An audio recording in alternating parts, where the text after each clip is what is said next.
పవిత్ర Bible. పవిత్ర Bible దేవుని వాక్యము. ఇది మనకు దేవుని ప్రేమ, మార్గం, రక్షణను తెలియజేస్తుంది. పాత నిబంధన.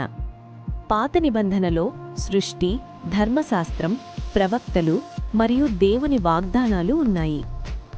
ఆదికాండము, నిర్గమాకాండము, లేవీయకాండము, సంఖ్యాకాండము, ద్వితీయోపదేశకాండము, యెహోషువ, న్యాయాధిపతులు, రూతు, సమూయేలు మొదటి గ్రంథము, సమూయేలు రెండవ గ్రంథము, రాజులు మొదటి గ్రంథము, రాజులు రెండవ గ్రంథము, దినవృత్తాంతములు మొదటి గ్రంథము, దినవృత్తాంతములు రెండవ గ్రంథము, ఎజ్రా, నెహెమ్యా, ఎస్తేరు, యోబు గ్రంథము, కీర్తనల గ్రంథము, సామెతలు, ప్రసంగి, పరమగీతము, యెషయా గ్రంథము, ఇర్మియా, విలాపవాక్యములు, యెహెజ్కేలు, దానియేలు, హోషేయ, యోవేలు, ఆమోసు, ఓబద్య, యోనా, మీకా, నహూము, హబక్కూకు, జెఫన్యా, హగ్గయి, జెకర్యా, మలాకి.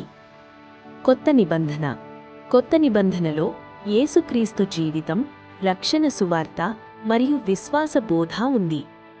మత్తయి సువార్త, మార్కు సువార్త, లూకా సువార్త, యోహాను సువార్త, అపోస్తలుల కార్యములు, రోమీయులకు, 1 కొరింథీయులకు, 2 కొరింథీయులకు, గలతీయులకు, ఎఫెస్సీయులకు, ఫిలిప్పీయులకు, కొలస్సెయులకు, 1 థెస్సలోనికయులకు, 2 థెస్సలోనికయులకు, 1 తిమోతికి, 2 తిమోతికి, తీతుకు, ఫిలేమోనుకు, హెబ్రీయులకు, యాకోబు, 1 పేతురు, 2 పేతురు, 1 యోహాను, 2 యోహాను, 3 యోహాను, యూదా, ప్రకటన గ్రంథము.